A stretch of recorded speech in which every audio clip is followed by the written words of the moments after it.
नमस्कार, बुलेटिन में आपका स्वागत है। मैं हूं आपके साथ आशा सरमौल। चलिए शुरुआत करते हैं जम्मू कश्मीर की साथ साथ। आप देखिए, सबसे पहले आपको छत्तीसगढ़ की खबरें दिखाते चले, जहां पर राज्यपाल रामेन डेका ने जम्मू कश्मीर के पहलगाम में हुए आतंकी हमले में जान गंवाने वाले रायपुर निवासी दिनेश मिरानिया को ही श्रद्धांजलि अर्पित की। राज्यपाल डेका आज सुबह मिरानिया के घर पहुंचे और उनके पार्थिव शरीर पर पुष्पांजलि अर्पित कर नमन किया। उनकी यहाँ आप देखिए किस तरह से ईश्वर से प्रार्थना भी की है और उन्होंने शोकाकुल परिजनों के प्रति गहरी संवेदना व्यक्त कर उन्हें ढांढस बंधाया।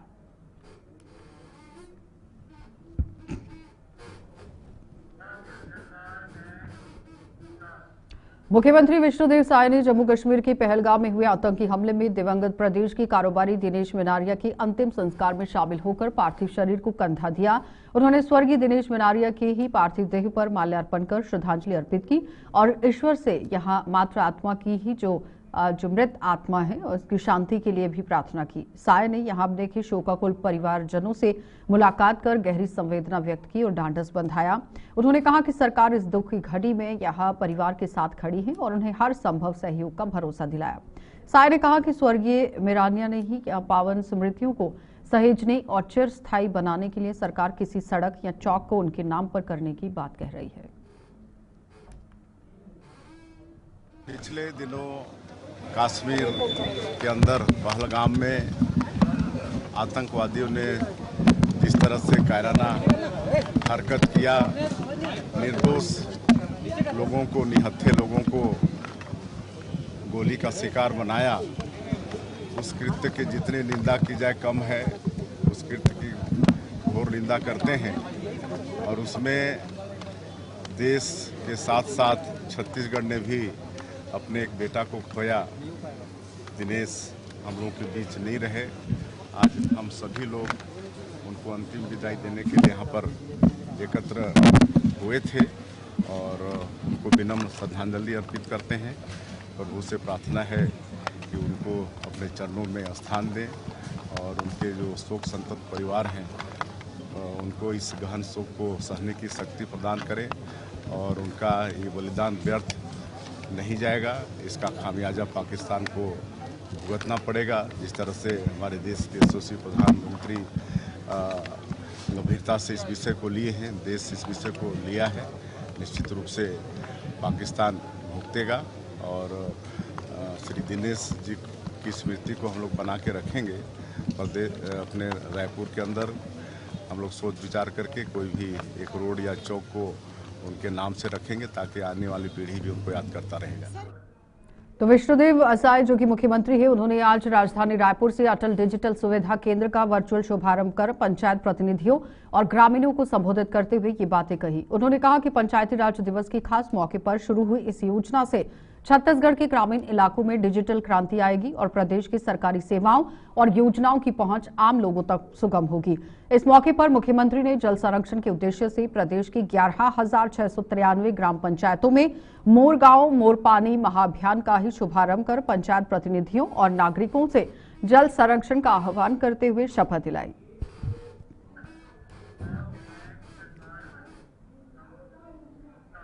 तो प्रधानमंत्री नरेंद्र मोदी ने हाल ही में कश्मीर में हुए आतंकवादी हमले के बाद पाकिस्तान के खिलाफ कई सख्त और निर्णायक कदम उठाए। इस महत्वपूर्ण घटनाक्रम के संदर्भ में उप मुख्यमंत्री अरुण साव का बयान सामने आया है, जिसमें उन्होंने प्रधानमंत्री मोदी के द्वारा लिए गए निर्णयों के प्रति अपनी सकारात्मक राय व्यक्त की। अरुण साव ने कहा कि केंद्रीय कैबिनेट की सुरक्षा संबंधी बैठक में भारत सरकार ने देश की जन भावनाओं और आवश्यकताओं को ध्यान में रखते हुए कई महत्वपूर्ण निर्णय लिए हैं जो अत्यंत प्रासंगिक हैं।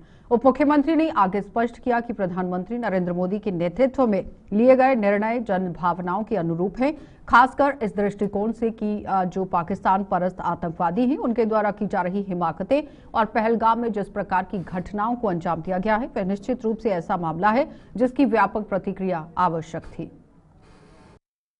देश की जनभावना और आवश्यकता को देखते हुए कई महत्वपूर्ण निर्णय भारत सरकार ने लिए हैं प्रधानमंत्री माननीय नरेंद्र मोदी जी के नेतृत्व में और निश्चित रूप से ये जन भावनाओं के अनुरूप कि जिस प्रकार की हिमाकत पाकिस्तान परस्त आतंकवादी कर रहे हैं और पहलगाम में जिस प्रकार से घटना को अंजाम दिया है तो ये निश्चित रूप से ये बहुत ऐतिहासिक और क्रांतिकारी निर्णय है, साहसिक निर्णय है जो प्रधानमंत्री माननीय नरेंद्र मोदी जी के नेतृत्व में सरकार ने लिया है।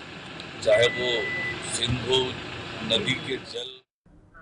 छत्तीसगढ़ के वाणिज्य एवं उद्योग मंत्री लखनलाल देवांगन मुंबई में आयोजित प्रतिष्ठित इंडिया स्टील 2025 सम्मेलन में भाग लेने के लिए उपस्थित हुए।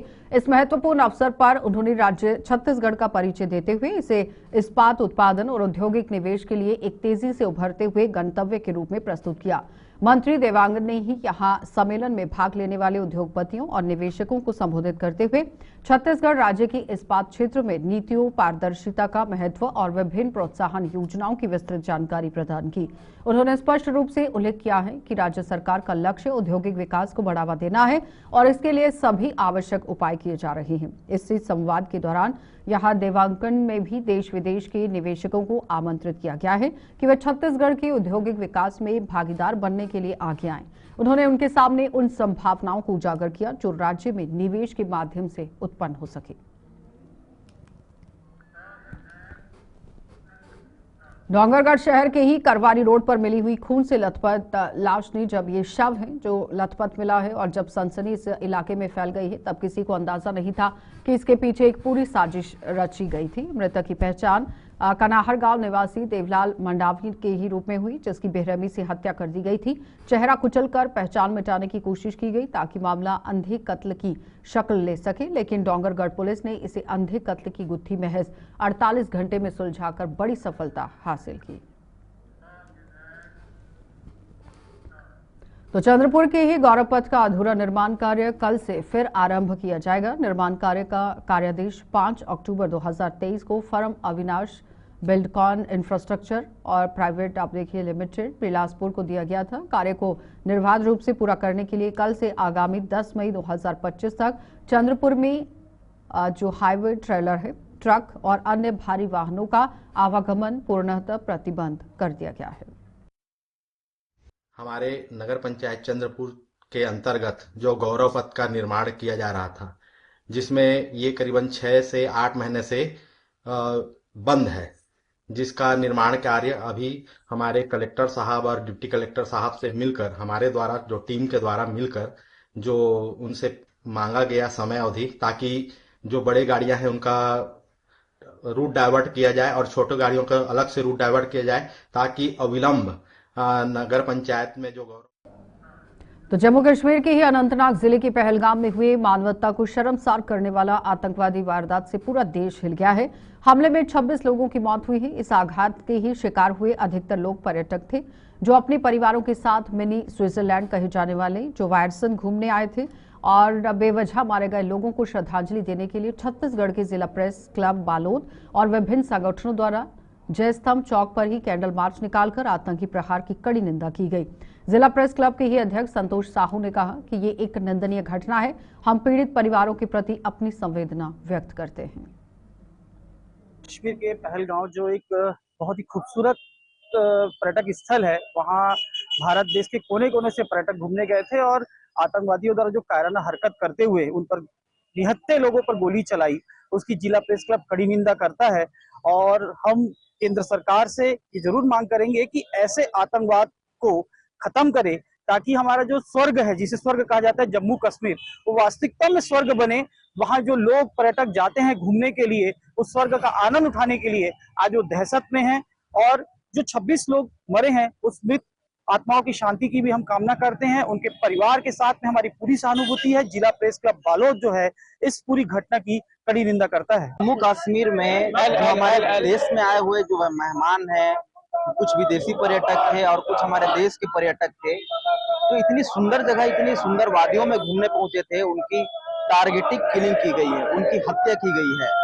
आज हम इस जगह पर उन्हें श्रद्धांजलि देने के लिए उपस्थित हुए हैं और जिला प्रेस क्लब बालोद मांग करता है कि इन हत्यारों को, इन आतंकवादियों को पाकिस्तान में घुसकर मारा जाए।